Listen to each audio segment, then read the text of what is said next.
మెదక్ జిల్లా ఐటీఏ బొల్లారంలో ఏటీఎంలో చోరీకి విఫల యత్నం జరిగింది. ఏటీఎం మిషన్ను పగలగొడుతుండగా అలారం మోగడంతో దొంగ పరారయ్యాడు. పోలీసులు కేసును దర్యాప్తు చేస్తున్నారు. ఈ మధ్య కాలంలో దొంగలు ఏటీఎంలను టార్గెట్ చేస్తున్నారు. సరైన భద్రతా చర్యలు తీసుకోకపోవడం వల్లే ఏటీఎంలపై దొంగల కన్ను పడుతోంది. భద్రతా విషయంలో ఏటీఎం నిర్వహణ సంస్థలు కూడా పెద్దగా పట్టించుకోవడం లేదన్న విమర్శలు వస్తున్నాయి.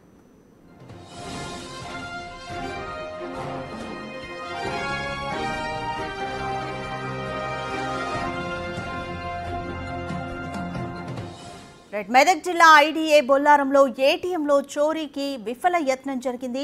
ఏటీఎం మిషన్ను దొంగ పగలగొడుతుండగా అలారం మోగడంతో పరారయ్యాడు.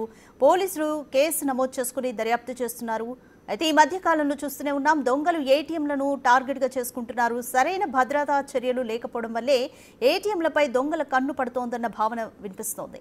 భద్రతా విషయంలో ఏటీఎం నిర్వహణ సంస్థలు కూడా పెద్దగా పట్టించుకోవడం లేదన్న విమర్శలు వెల్లువెత్తుతున్నాయి.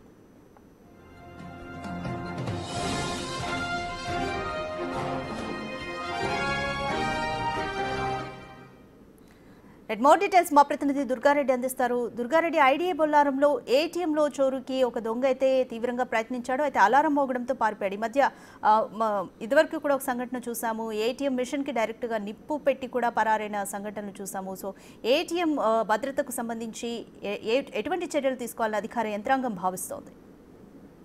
రాధిక, సంగారెడ్డి జిల్లా జిన్నారం మండలం ఐటీఏ బొల్లారంలో అర్ధరాత్రి మాత్రం దొంగలు అలచల్ చేశారు. ఆ తర్వాత కూడా ఏటీఎం కు చోరీకి ప్రయత్నం చేసి విఫలమయ్యారు. అంటే ఏటీఎం లో ఉన్న అలారం మోగడంతో వాళ్ళంతా పారిపోవడం జరిగింది. దాదాపు మనం సీసీ ఫుటేజ్ చూస్తున్నాం. గతంలో చాలా చోట్ల కూడా ఏటీఎంలో చోరీకి విఫల ప్రయత్నం చేసి కొన్ని చోట్ల నగదు ఎత్తుకెళ్లారు, మరికొన్ని చోట్ల కూడా విఫలమయ్యారు. అంటే దాదాపు ఏటీఎంలు ఎవరైతే వాళ్ళు నిర్వహిస్తుంటారో వాళ్ళు మాత్రం అక్కడ సెక్యూరిటీ గార్డ్ కానీ లేకుంటే అక్కడ కానీ దగ్గర ప్రాంతంలో పోలీసు స్టేషన్ ప్రాంతంలో ఆ ప్రాంతంలో ఏర్పాటు చేసుకోవాలి. లేకుంటే ఎక్కడో చోట ఏర్పాటు చేయడం, ఆ తర్వాత జనాలు సరిగా ఆ తిరుగుబాటు లేకుంటే అర్ధరాత్రి సమయంలో ఎవరు ఉండని సమయం ఎంచుకొని ఈ చోరీలకు పాల్పడుతున్నారు. అంటే సీసీ ఫుటేజ్ చాలా చోట్ల కూడా గ్రామీణ ప్రాంతాల్లో కూడా పోలీసు వ్యవస్థ ఏర్పాటు చేసిందని చెప్తున్నారు. అన్ని గ్రామీణ ప్రాంతాల్లో కూడా చాలా చోట్ల ఉన్నాయి.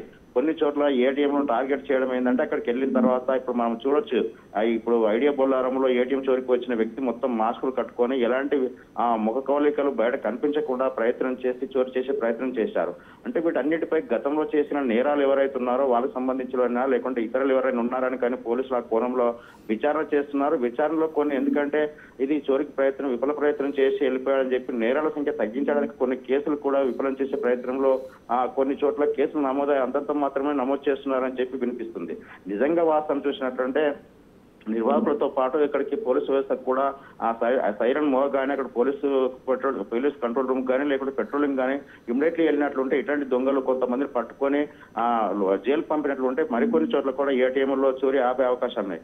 లేదంటే కొన్ని చోట్ల మీరు అన్నట్టుగా ఇప్పుడు మనం చెప్పుకున్న గతంలో కూడా కొన్ని ఏటీఎంలు పగలగొట్టి నగదు ఎత్తుకెళ్లే ప్రయత్నం చేసిన విఫలం కావడంతో నిప్పు పెట్టి డబ్బులు కాలిపోయినాయి. అంటే అప్పటి వరకు ఇప్పటి వరకు ఏటీఎంలో చోరీకి పాల్పడ్డ నేరస్తులు ఎవరు, వాళ్ళ ముఖ కవళికలు ఏంటి, వాళ్ళు ఎందుకు ఈ నేరం చేయగలుగుతున్నారు, విఫలమవుతున్నారు అని చెప్పొచ్చు. ఈ అలారం మోగడం మాత్రమే ఉన్న ఏటీఎంలో దాదాపు డబ్బులన్నీ కూడా వాళ్ళు ఎత్తుకెళ్లే అవకాశం ఉంది. చాలా చోట్ల కూడా కొన్ని చోట్ల ఇప్పుడు మనం చూసి సంగారెడ్డి జిల్లా కావచ్చు, మెదక్, సిద్దిపేట జిల్లాలో చాలా చోట్ల ఏటీఎంలో దొంగలు గత 4-5 సంవత్సరాల నుంచి ఒకరిద్దరు మాత్రమే పోలీసులు అదుపులో తీసుకున్నారు. మిగతా వాళ్ళు పారిపోయి ఎక్కడ ముఖ కవళికలు దొక్కకపోవడము, నేరస్తులు పట్టుకోవడం వల్ల ఇలాంటి చోరీలు పాల్పడుతున్నట్టు తెలుస్తుంది. ఇప్పటికైనా జిల్లాకు సంబంధించిన పోలీసులు, సంగారెడ్డి జిల్లాకు సంబంధించిన పోలీసులు కావచ్చు లేకుంటే మిగతా ఎక్కడికైనా సీసీ ఫుటేజ్ ఏ విధంగా ఉంది, అతనికి ముఖ కవళికలు ఏంటి, వాళ్ళు వేసుకున్న టవాల కానీ డ్రెస్ కానీ వాళ్ళు గుర్తుపట్టి వాళ్ళని జైలు పంపించాలని చెప్పి స్థానికులు మాత్రం ప్రధానంగా డిమాండ్ వ్యక్తం అవుతుంది. Radhika, thank you Durga Reddy.